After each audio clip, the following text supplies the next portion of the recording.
to Sudbury News Talk. I want to show you something. Stand by. On the morning shift. Anything could happen. Sudbury News Talk on the morning shift.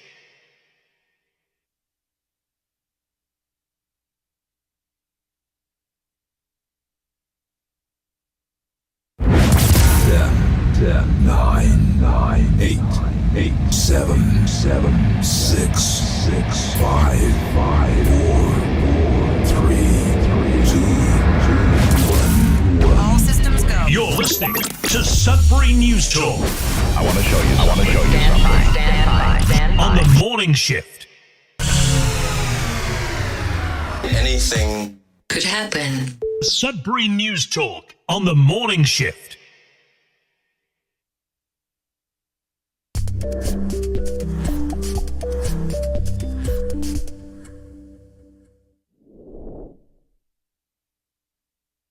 Good morning, everyone. Welcome to Sudbury News Talk on the morning shift. I'm AJ Walsh. Thanks for being with us. Glad to be here with you.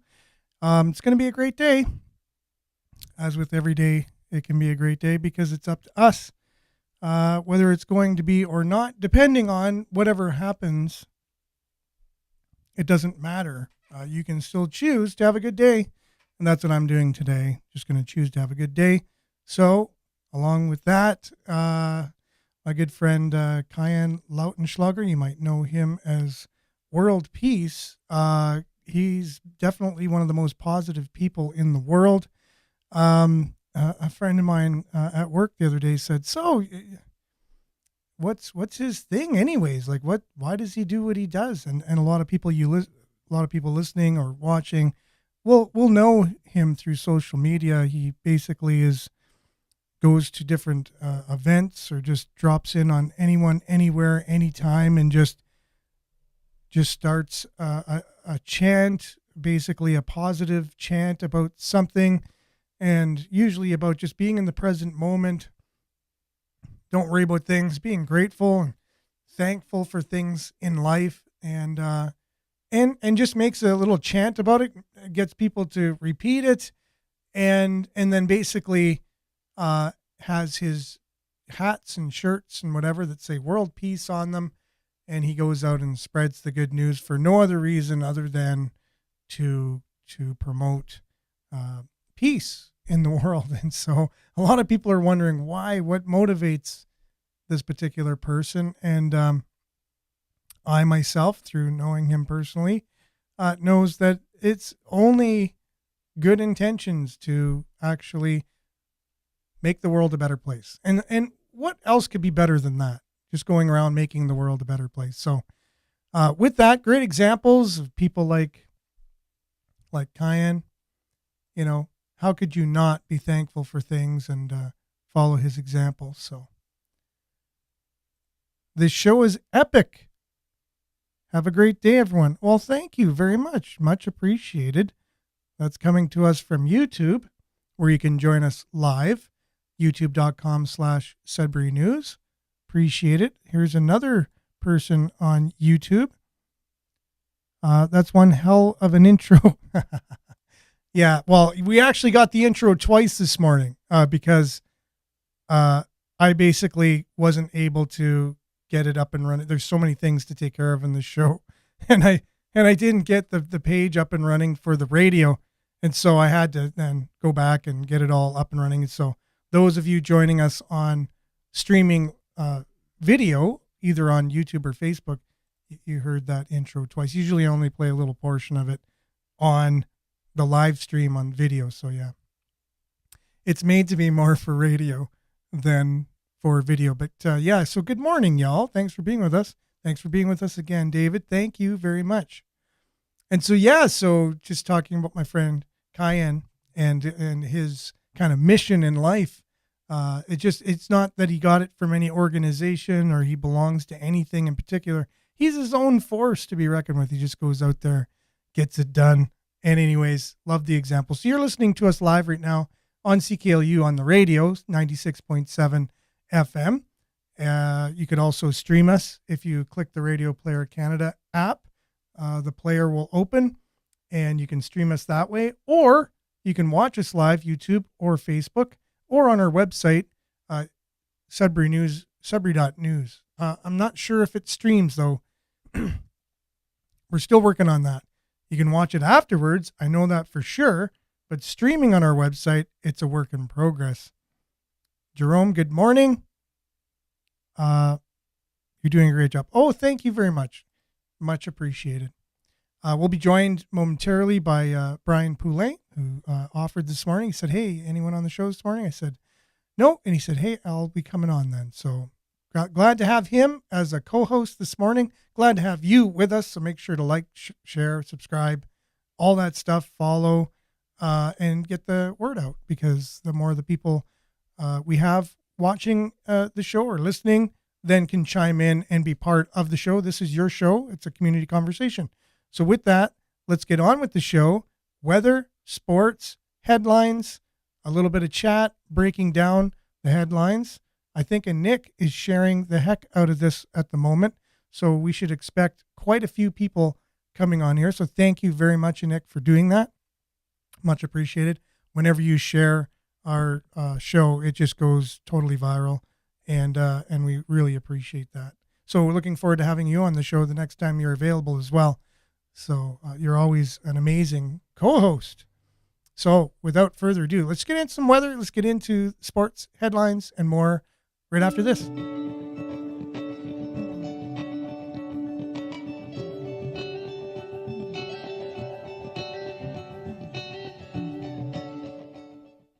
And as always, weather is sponsored or brought to you today.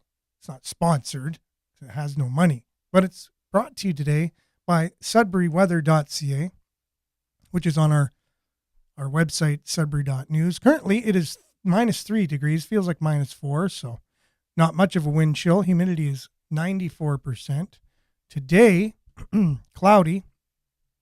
Wind up to 15 kilometers an hour, high +1. Wind chill -8 this morning. UV index 1 or low. It's always going to be like that in the winter. Tonight, cloudy, fog patches developing near midnight, wind up to 15 kilometers, low of -2. The wind chill will feel like -6. Thursday, cloudy, fog patches dissipating near noon, wind becoming southwest 20 kilometers, gusting up to 40 late this morning, or late in the morning tomorrow. Sorry. High of 6, but the wind chill will feel like -5. It's amazing what wind chill does, right? There's 11 degrees difference between the regular temperature and the wind chill. Yeah, fascinating. So it's already cold enough, but then it makes it feel 11 degrees colder when we have the wind. Thursday, like we said, cloudy, high of 6. Friday, cloudy, high of 2. Saturday, cloudy, high of 4. Now, the only forecast of flurries now, different from yesterday and the day before, is Sunday. 60% chance of flurries. We were all kinds of chance of flurries like the last couple of days, but the weather has changed, or at least the forecast has. And then Monday, cloudy, high of -1. So we're looking at some moderate temperatures here. Cloudy, not much precipitation though. But yes, Diane says, yeah, good morning, everyone. And yes, wind chill is cold. We are lucky to have enough to live in the climate we do with the wind chill. Now, here's a look at the satellite. For those on the radio, it's your regular tons of clouds and a few different types of breaks in the clouds over Northern Ontario. I was thinking this morning, of making a pact with everybody that I'm going to shave my beard off if we ever get the satellite that has no clouds. Remember back in the day, there used to be no clouds for a couple days? Every once in a while, no clouds. Remember that? Anyone? So I was just thinking, maybe if it ever does happen where we have the satellite image over a 24-hour period where it doesn't show one cloud over Northern Ontario, I'll shave my beard. So just because I don't think it's ever going to happen. I don't, clouds are here to stay. anyways, so yeah, we'll be back with some sports right after this.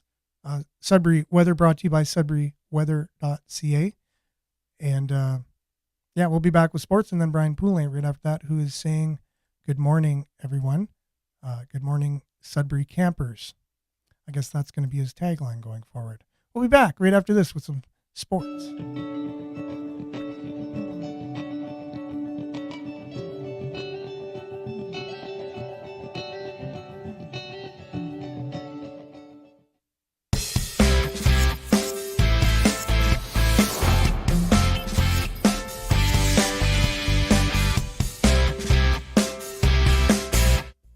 Yes, and the Sudbury Cubs continue to on their winning ways. They are now back in the top 10 in the NOJHL. Cubs resume climb in national rankings. Well, not just the NOJHL, but national rankings in their category. Pearson Sabush's award-winning performance this past week helped Greater Sudbury get into the top 10 out of the top 20 in the CJHL, which would be the Canada-wide, basically. So congratulations on the Sudbury Cubs. Really great season. It's always great to have a winning team. It just makes everything all that much better. So now, the Sudbury Wolves not doing so well right now, and we're not supposed to panic, is what we're told. But they just dropped they won 2, which is great, and then they lost their last 2 at home. They're on the road. They're playing tomorrow night in Peterborough. You can catch that game right here on CKLU. Then Friday night, the team they lost against 6-2 on Sunday, Kingston. They're in Kingston on Friday. And then they play again on Sunday. So they got 3 games over the weekend. So it's going to be a tough weekend on the road. And so hopefully they're able to put some things together and work on that. But you can catch those games right here on CKLU 96.7 FM. Media advisory from the Sudbury Five. The Five partner with the Pros versus Joes to announce Joe's roster and details on the upcoming event. So this is where, your average Joe, let's say, can get together and play against the pros of basketball, the Sudbury Five. We had a similar charitable event where the NHL alumni played the police just recently this last week, and raises a lot of money. It's a lot of fun where you can get out there and play the pros. Now, NHL alum, they haven't been playing for quite some time, so these guys are going to be taking on people that are currently playing, a little bit probably tougher in terms of the competition. So I do not envy the Joes that are going to be taking on the pros. The Sudbury Five are pleased to partner with Pros versus Joes charity basketball game to kick off the upcoming 5 season and help raise money for local children's charities in a fun, family-friendly event over the holiday season. The event will take place on Thursday, December the 29th at 7 p.m. the Sudbury Arena, and will feature local celebrities and prominent business community members, as well as your Sudbury Five roster in the Harlem Globetrotters style of play, mixed with an all-star game format. Most details on the event, or more details on the event, as well as the unveiling of the Joe's roster, will be announced on Thursday, which is tomorrow. Tickets are on sale now at greatersudbury.ca/tickets. So there's your Sudbury Sports, brought to you by sudburysports.com. That's that Sudbury Sports guy, Randy Pascal's website for all things local sports. Visit sudburysports.com. We'll be back with Brian Poulin, headlines, right after this.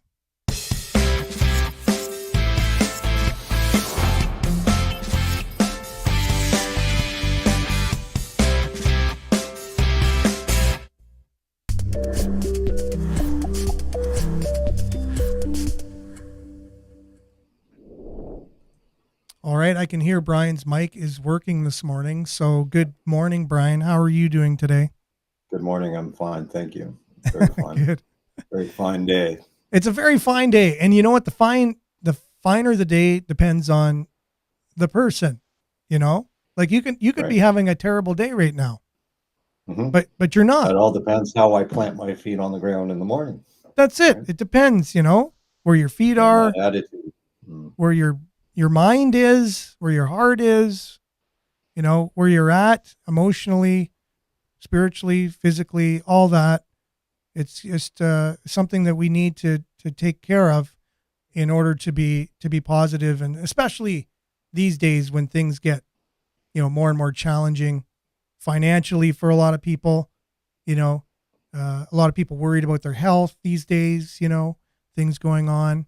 There's just lots. You know, things. There's forces out there that are kind of trying to get us to not be positive, right? So, Mhm.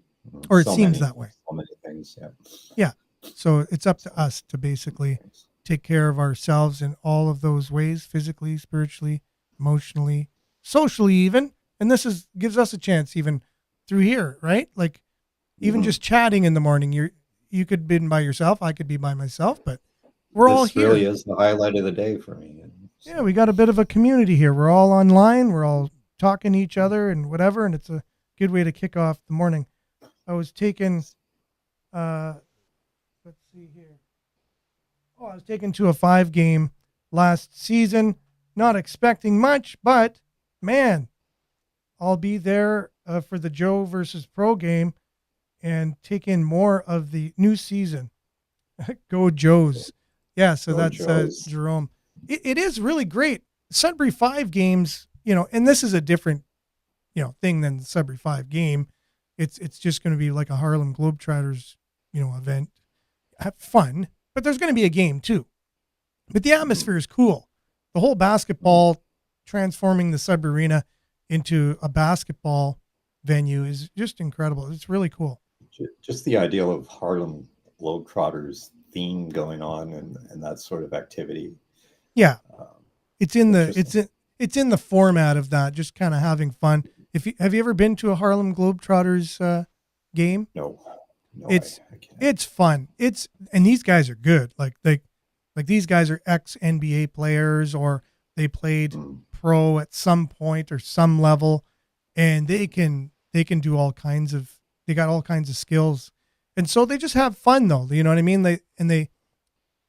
It's good for kids. You know, they'll have fun with the ref and bounce the ball off the back of the head of the ref here and there and stuff like that. You know, and just play around, and it's really great for family fun. Expose people to basketball.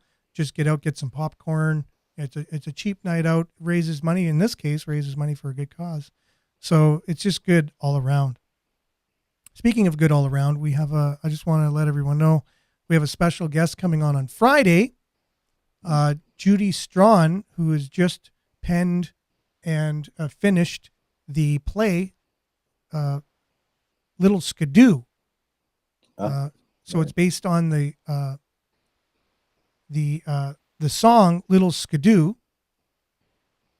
And One we watched a couple of days ago. Yeah. yeah, that was Bert Collins. And I Bert know Collins. Thank you. I was reaching for Yeah. the name, but Ricky recall. Lamoureux later came in and helped with the French version and things like that. There's a lot of history there. A lot of people know that song. And so Judy has taken it to the next level now and put it into a play, and she'll be on Friday talking about that. And I just think it's going to be a great interview. It's the first time Judy's been on the show. I've wanted her to come on many, many times talking about arts in general and events going on. She's got her finger on the pulse. She's super involved in things. And this, I think, is her third play that I know of that she's written based on local things. So it's not every day you get a play based on, you know, your city or your area kind of thing. Mm-hmm, mm-hmm. So let's see. Jerome says, it truly is, AJ. I'm impressed. Yes. The whole basketball thing. Okay. Headlines, Brian. Have you had a chance to look at some of the headlines we've shared on I did. Sudbury News Facebook page? I There's did. there's lots. I'm at the first one right now. So and that's on the pet owners one. So the top one, we got pet owners. Mhm. A I recent, wanted to add to that, but I'll wait till we get to it there.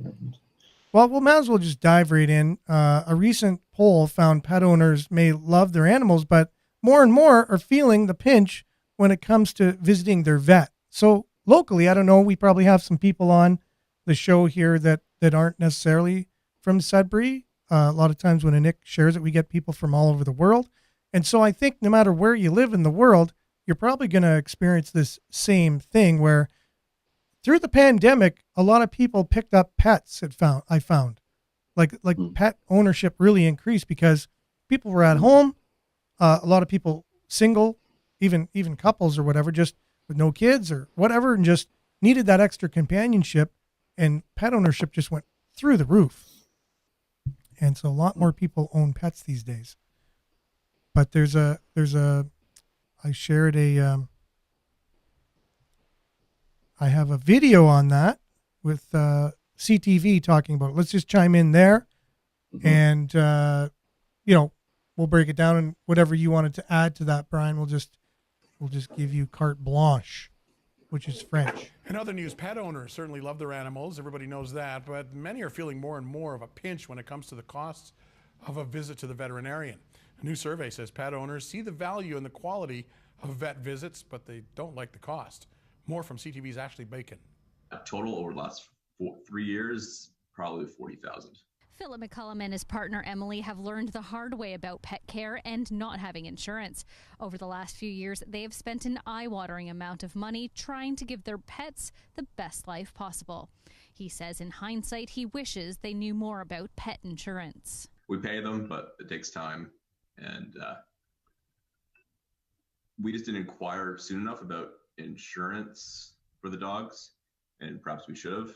According to the survey, 2/3 of Canadians under the age of 55 are more likely to have a pet. But as the cost of living increases, people are questioning the cost of pet care, and 3 in 5 owners believe that their vet charged them too much. Even after the bills piled up, McCullum says he still sees the value in veterinary services. I'll gripe about it, but it's a reality.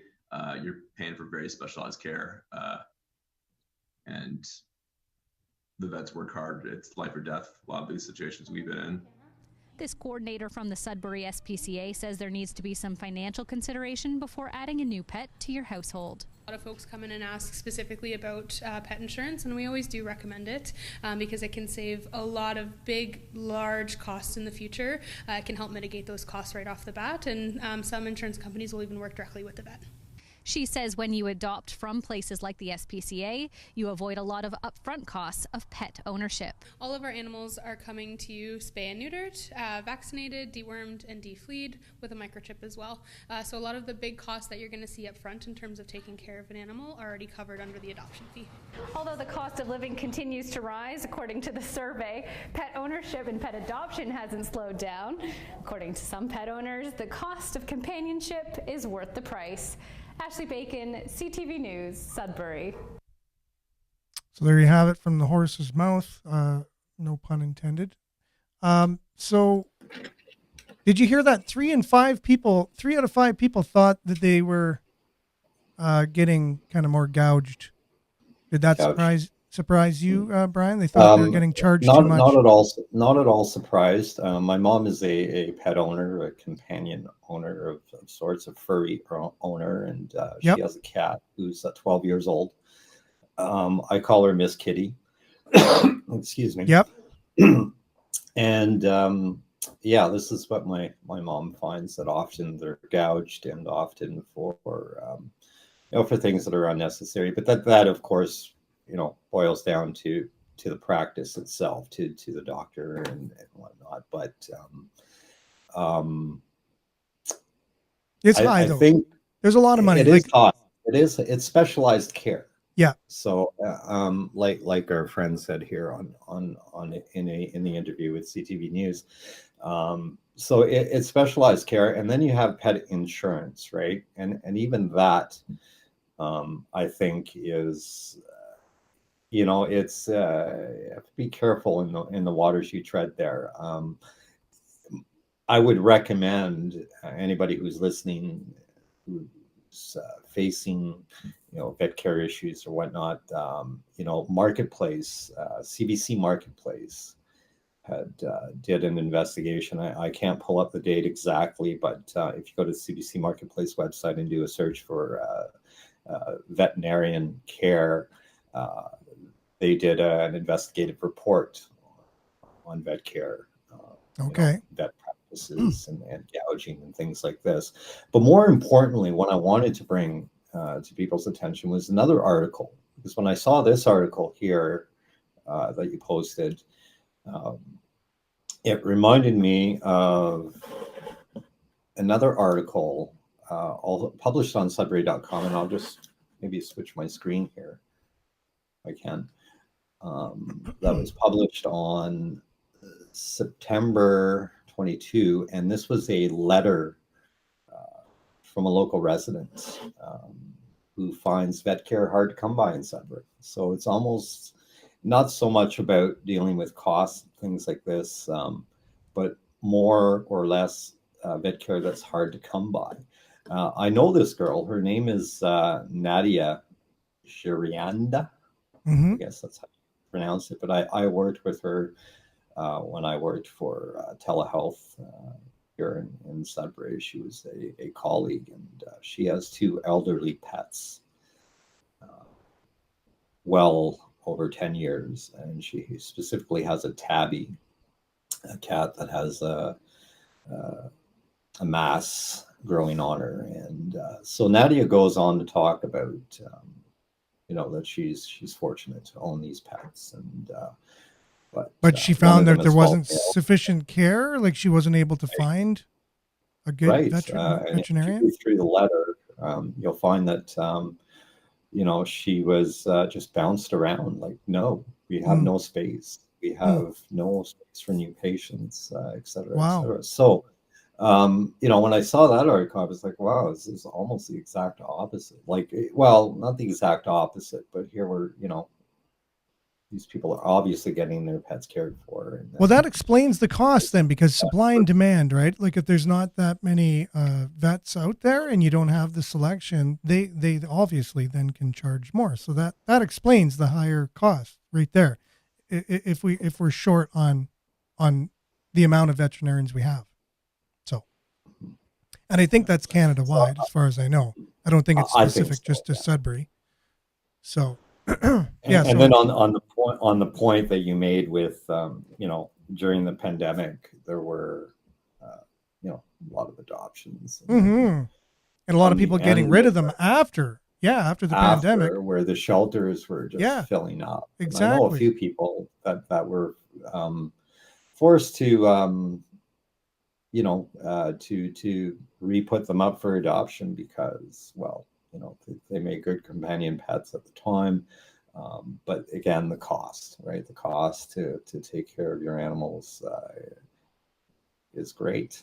Yeah. So Jerome's wondering, do shelter dogs qualify for pet insurance? Which I do not know the answer to that. So I don't. And I guess you just have to look into the insurance companies themselves. Pet insurance is something you should look into if you don't want to be kind of surprised with a huge bill when your pet does need the care, right? Back on the little skidoo thing, though, Diane says her daughter has the CD, and Ricky Lamoureux sang it in French. That is true. Oh, interesting. Renee, yeah.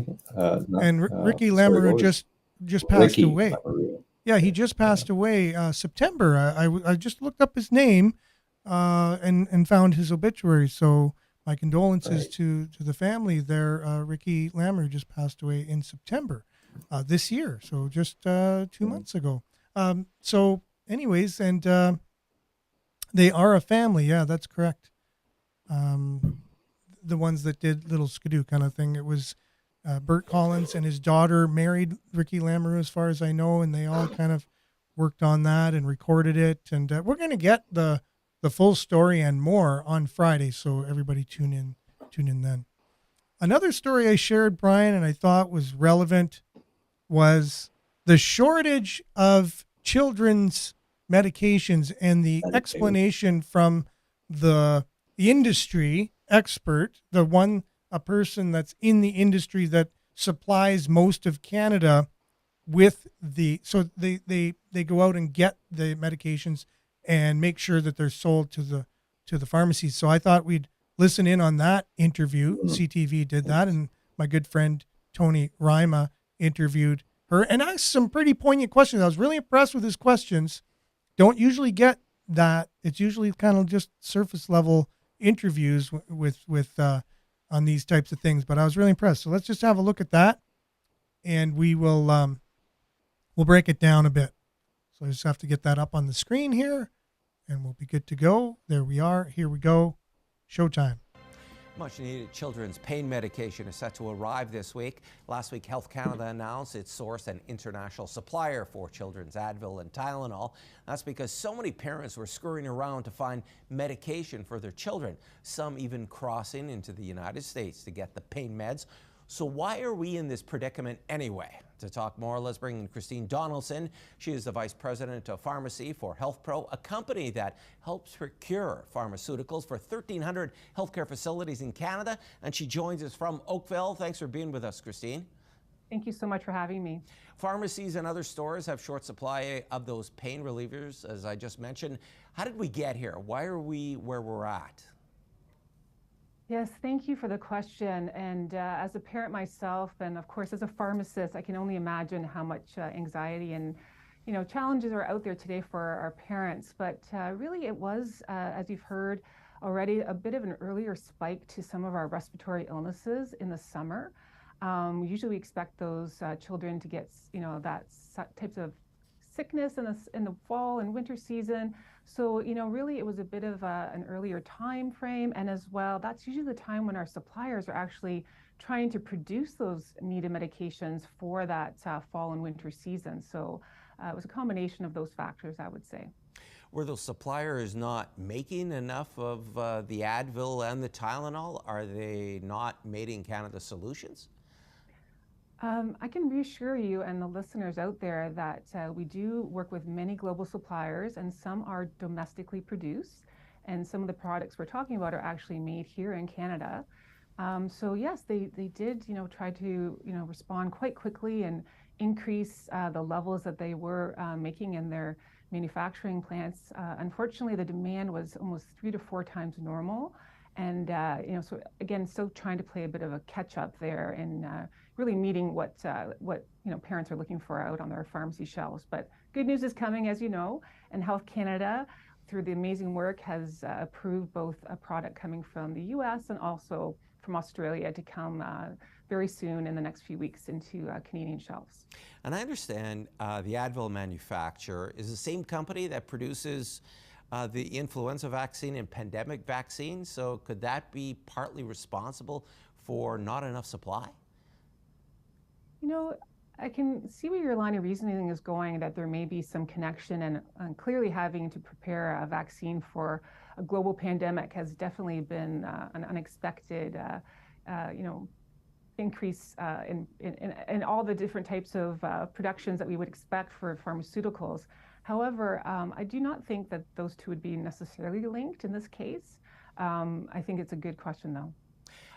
Were there not alternative formats for parents? I heard some pharmacies were mixing pain medication, behind the counter for parents. Was that not an option for some parents out there? Yes, and again, just kudos to the amazing work by pharmacists out there who are really trying to respond to this need in the community.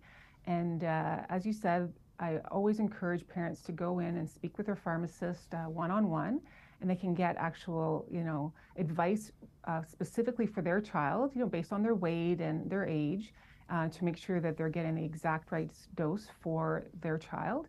It is a need that is being fulfilled by some pharmacies out there who, as you said, are compounding or mixing those ingredients into a safe dosage form for children. One final question for you, Christine. We know the shortage of pain medication for children. What about adults? Could this crop up as we face this triple threat? It's a good question in that we always are looking to see what the demand is out there and trying to work very closely with our global suppliers to match, what the needs are with what they're making in their production facilities. I think at this point, again, there has been no signals that we've seen at this point that there is anything of concern. But always watching, always monitoring, and again, have very good relationships with our global suppliers to hopefully fulfill any needs that are out there. Christine, always appreciate your insights. Thanks again this afternoon. Thank you so much for having me. Christine Donaldson was our guest this afternoon. To learn more about Health Pro, head to our website, ctvnewsnorthernontario.ca, and follow the link. Yes, Health Pro. Definitely, it's all in the name, right? So, what did you catch from any of that? Did you feel it was just all 100%? There was no industry spin on that. It was exactly what it was. There was increased demand in the summer because children were sicker over the summer, so it was 3 times what they were used to. Do you think that was the case? Well, I'm still undecided on what's happening there, but just the ties.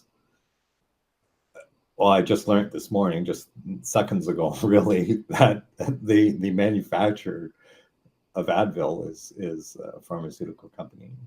Yeah, that's what I give responsible for producing one of the vaccines. Yep. So immediately the credibility Yep. of that entire thing just goes. I really way down loved for me. how Tony went there, and I was just really grateful that he did. And he said, "So Advil, also the company that makes that also makes a vaccine. Do you think there's any link there?" And she kind of hesitated for a while. She's like, I noticed that. But she was really good with her. She didn't do it too much. She wasn't knocked off her game or anything like that. She knew she wasn't going to be given really tough questions, but that was enough. So is there a link between the fact that, these companies are making vaccines, and do you think that they make more off the vaccines than they do off the pain medication for children? And do you think if there's less pain medication, there's more children that are sick? So what do children do? What do parents do of children? Usually if their child is sick, what's the steps they go through at home? Your child is really sick, let's say a flu or a cold. What do you do normally? What's the first step you do? Well, you're at home, and you go for those over-the-counter medications and see if that sort of helps the situation at all, and then you progress from there. So now they're not there. They're not there. You go to the pharmacist. You say, "Pharmacist, how come there isn't pain medication there?" You get some answer, whatever the pharmacist says. He's probably heard millions of different answers. We don't know. It's this. It's that. Oh, it's because it's too many. Whatever answer they get, it's like Charlie Brown. Wah, wah, wah, wah, wah, wah, wah, wah. The Charlie Brown. Yeah. So that's the answer they get from the pharmacist. They go, "Well, can you, find a solution?" They go, "I'm sorry. Do you have a prescription from your doctor? I can't really help you unless you got a prescription." Most cases, that's what they're going to say. So now what's the next step the parent does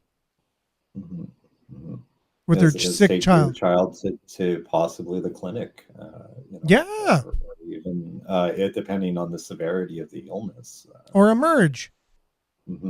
So now what do we have in the hospitals? Well, we have many children that are sick. Yeah. So what are the headlines that have just? Yeah. What are the headlines that have just been coming out recently about children and hospitals? Right. So again, right. So is this, and then, what is the advice from health professionals after they see an overrun of children in the hospitals? What do they say? Make sure to vaccinate. Wow. That's actually not that complicated to unpack. You know what I mean? So make sure there's not enough meds in the stores, and then it creates a buzz in the media because kids are in the hospital overrun, and all the healthcare professionals aren't like, "Holy crap, what's wrong with these manufacturers? Why aren't they making enough Why aren't they making enough?" They don't even question that. They just see sick kids coming in and they go, "Wait, what? Right. Get your vaccine." More even other question would be, why are so many children getting sick, infants, toddlers, ranges and ages, but these are young children that they're, so their immune systems are still developing. Yeah. So they're much more prone Well, I have the answer for that, Brian. to getting sick. But then why is this happening? Well, what season are we in? And then, right, we're in flu season. So why are kids getting sick? Yeah. If you remember back to when you were a kid, before everyone was afraid of the boogeyman, what happened every single October at school? And what would all parents say? Oh my goodness, schools are terrible because one kid's got a cold in there, and then everyone's got the cold, and one kid's got the chicken pox, and everyone's got the chicken pox, and they come home.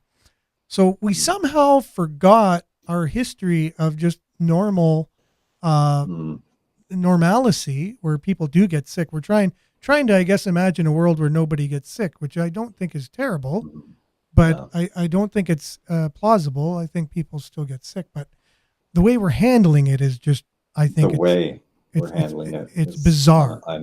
Bizarre. It is. I find it quite strange. And So I if remember there's- getting sick when I was younger, my teen years, my preteen years. Yeah. And, Was that because your immune system was compromised back then, and any other reason other than the fact you were human and there's my immune germs? system was dealt with it. I mean, there's germs, there's I didn't go viruses. running, Yeah, germs, exactly. viruses, bacteria. What I worry about here is that there's a company or companies or people making money off these. If this is true, we just kind of connected some dots. Now you could think we're absolutely off our rocker by connecting those dots, and you can listen to these people just like you listen to people about gas prices, and you can buy their lines that it costs more in Northern Ontario because of our transportation costs. As soon as Costco gets their gas station there, you're going to see that theory be blown right out of the water. Because if it costs them that much money, the gas prices shouldn't technically go down in other places of the city, and Costco's going to have 10 cents a liter cheaper all the time, and nobody's going to gas up anywhere else other than there, which you'll see that. And why is it cheaper in Sturgeon Falls?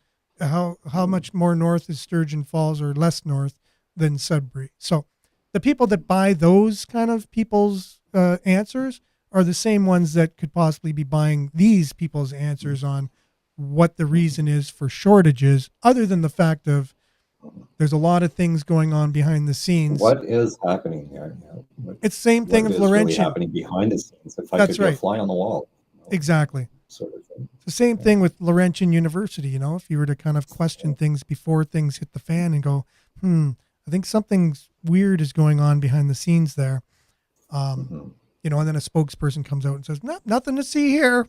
Nothing to see here. It's everything's great. We're not planning to go bankrupt or anything. Flu season, kids at school get sick. Exactly. Excuse me. So thanks, Diane, for that. That's exactly what happens. I know it's hard, Jerome, to listen to that. He said he was holding back. I will not chime in for this one. Exactly. It's really hard. Really, no problem. Yeah, really hard to listen to that. Yes, I understand for sure. Sure it is. There's a lot of things out there that are, hard for me to listen to anyways. And particularly in which the manner in which we deal with these sick children at the professional level. Before it was like, okay, you take the kid to the clinic and, okay, take them home and just lots of rest and liquids and you're good to go. Now it's a completely different, it's, but are you vaccinated? First question. Yep. First question. Are you vaccinated? Do you have the boosters? Do you have the umpteen million boosters out there? Yeah. And then it just progresses from there. And it's kind of like, but nobody is like saying, just, I don't know. Nobody is really asking the right questions, I don't think. Or maybe they are, and it's just, they're told, whatever they're told, whatever the pharmacist tells them is real no. Yeah, I think one day we're going to find this whole, this whole gig will be up in one day, and we'll look back on it just like we look back in the 1940s in Europe, basically, and see what actually went down. But for now, we're in that. We wonder, how did that happen? How was one leader or whatever able to convince so many people of an ideology or something that they all got in on and did terrible things to people and did terrible things? How did they believe those things? Wow, how did it happen? Well, you just have to look at our day and age and our media and our time to realize what's going on if you really are interested in things like that, and how powerful the media can be in perpetuating a narrative, perpetuating something that everyone goes along with. Everyone has to go along with it, and no one questions it very much. And if you do question it, it hurts your brain. So you don't want brain hurt. So you want to keep just kind of keeping things. Just give me the answer. Let me go on with my life. I don't want to question too much. Just give me the answers, and I'll just do whatever you tell me. And that's okay for a lot of people.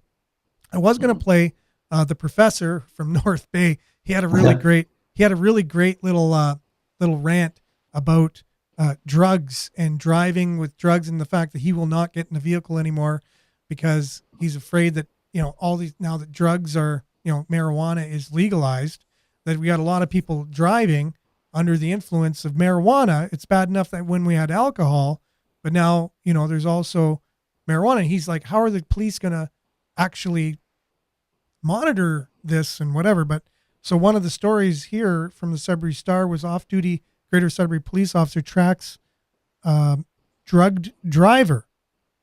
He was all over the road, witnesses tell the police, and he was fined $2,000 for that. So yes.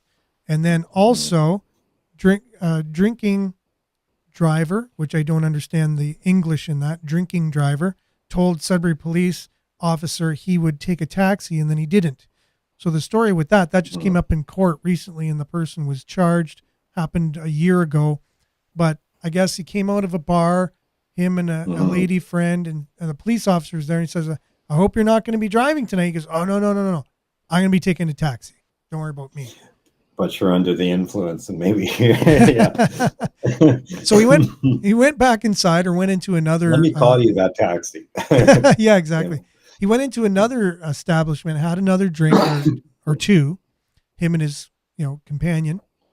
And then police somehow saw him on cameras monitoring the downtown, saw him on cameras getting into a vehicle and starting to drive. So he then proceeded to go through a stop sign, and police then nabbed him and did a breathalyzer. He was like double the limit and stuff like that. And so anyways, man, that's terrible judgment. Yeah. Terrible judgment call. So end of story. He wishes he would have called a taxi at the end of the day, right? When you're sober, yeah. When you sober up and finally realize. Yeah, he wishes he would have called a taxi. That's the end of the story how there. How stupid your behavior was. When you're under the influence, it all seems like, when I've been under the influence, like I'm Superman, but the fact is I'm not. And although I may think so the night before, the morning after, certainly, yeah, the faculties kick in, and wow, exactly, that's stupid, sort of thing. Well, Jerome just commented about the medium being the message, which is true. I think that was McLuhan who said that back in like the 60s or whatever, maybe even earlier than that. Marshall McLuhan. So this is big news yesterday. A man in critical condition after shooting. He was dropped off at HSN. A 22-year-old man from Southern Ontario is in critical condition at Health Sciences North after he sustained gunshot wounds and was, quote unquote, dropped off at the emergency department by another man who then left the scene.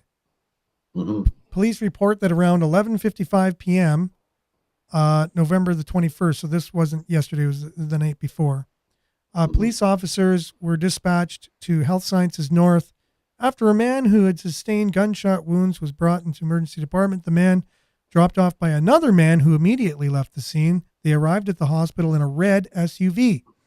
The injured man remains in critical condition with life-threatening injuries. This is the thing. I saw a lot of people berating the Sudbury Star, was it, or CTV, for sharing the picture of the vehicle, because they said, oh, and they were really upset at Sudbury police over this, because they said in the comments, this could have been a good Samaritan, let's say, dropping this person off who did not want to be known, because maybe there's some nefarious people being shot, trying to be shot to death. These are like critical wounds this person has, life-threatening wounds. Whoever shot him meant to kill him. So now you have possibly, we don't know who dropped him off. We don't know who owns that SUV. However, they published a picture online of it.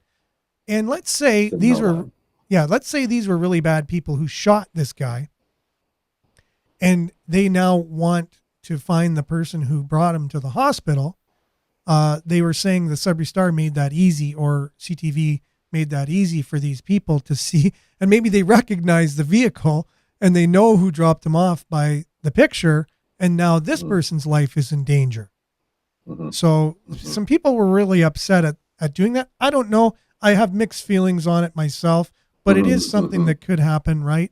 In the media, the media's responsibility. I mean, I don't think it's something, I mean, if I come across a wounded, I was going to say soldier, but somebody who's been wounded, and then I have the means to bring them to the hospital, I don't think my conscience would go into like where I don't want to be. No, I'd want to put this person into get them in there, and I'd be sticking around. But that's me.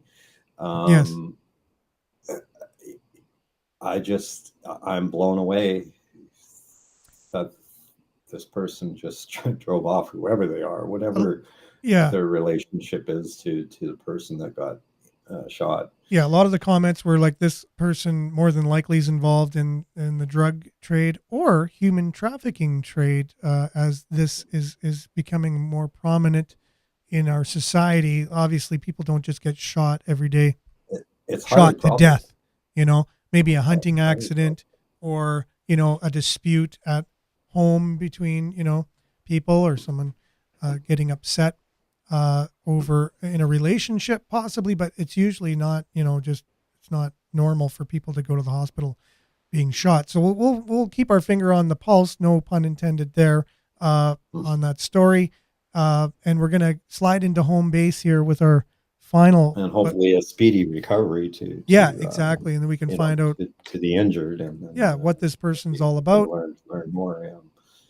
So we got 2 minutes left. Laurentian faculty says the admin, quote unquote, must heed the Ontario Auditor General's report. In the wake of the Auditor General's report on Laurentian University, the university's faculty association is demanding LU senior leadership prioritize making the institution's governance structures more transparent. Who would have thought? Accountable. Oh my. And democratic. You don't say. Okay, so a press release from Laurentian University Faculty Association said, as the investigation revealed, years of bad governance and secretive decision-making created the financial crisis that devastated Laurentian and the lives of so many who worked and studied at the institution. So, quote, the Auditor General's report clearly shows that the crisis could have and should have been avoided, end of quote, said LUFA President Fabrice Collin in a press release. And again said, there is simply no excuse for the Laurentian administrators' dubious and irresponsible decision-making, which has led to needless cuts and suffering. Students, staff, and faculty deserve better. We expect the Laurentian University administration to act swiftly on the recommendations in this report and ensure that faculty are meaningfully involved in building a more inclusive and democratic shared governance structure at Laurentian. So, end of quote. The report found that Laurentian University administration created the financial chaos that destabilized the institution, and then ignored other, better suited options for addressing the crisis, said the press release.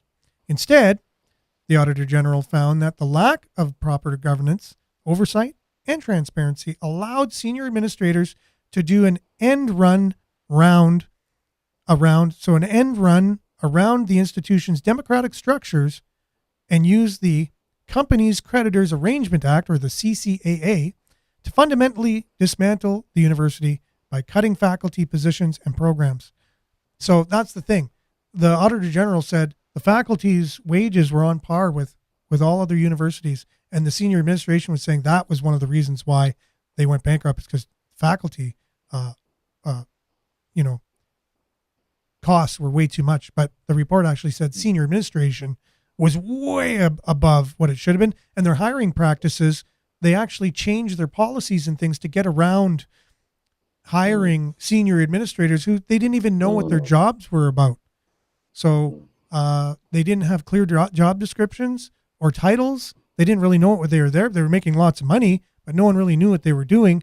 And it increased 75% between 2009 and 17.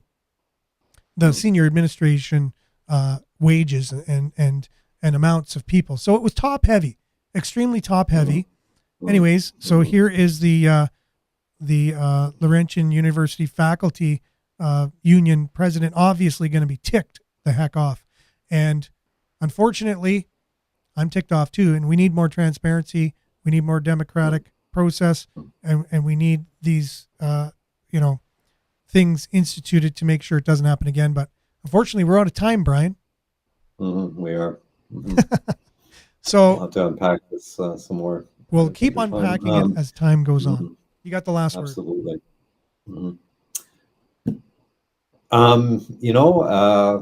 I just want to say that, we talked about the privacy guide thing that we were doing, and I just want to update everybody. I'm certainly putting all that together, and it's sure going to be fun when we get to do this. So I'm looking forward to that, and I'm not quite too prepared yet to release the link. But I can tell you it's looking really good, and we're going to look at things like, the best settings for your Google account, the best settings for your Facebook account, the best settings for your iPhone, the best settings for your Android device, and we'll do that in several parts. And we'll put some stuff up on the website for you, so you can follow along and refer to it whenever you want. But I think that's going to be very interesting subject, and I look forward to covering it. So. Next time you're on, hopefully we'll have that. Yeah, exactly. And thanks for doing that for us, Brian. Much appreciated. My pleasure. And it gave me the opportunity to come on here. So let me thank you again for having me on, and the many times that you have already. And I look forward to awesome future episodes. Me too. Thank you so much, Brian. Much appreciated. And I'd like to thank you and all those who commented today and been part of the show, liked, shared, subscribed, followed, and made sure that this can also get out to more people, so we can have a better, larger conversation with more people. And Jerome says, stay on them, guys. So much appreciated, Jerome. Thank you, everyone. We'll see you same time, same place tomorrow. Stay tuned now for Earshot Daily on CKLU. Ciao.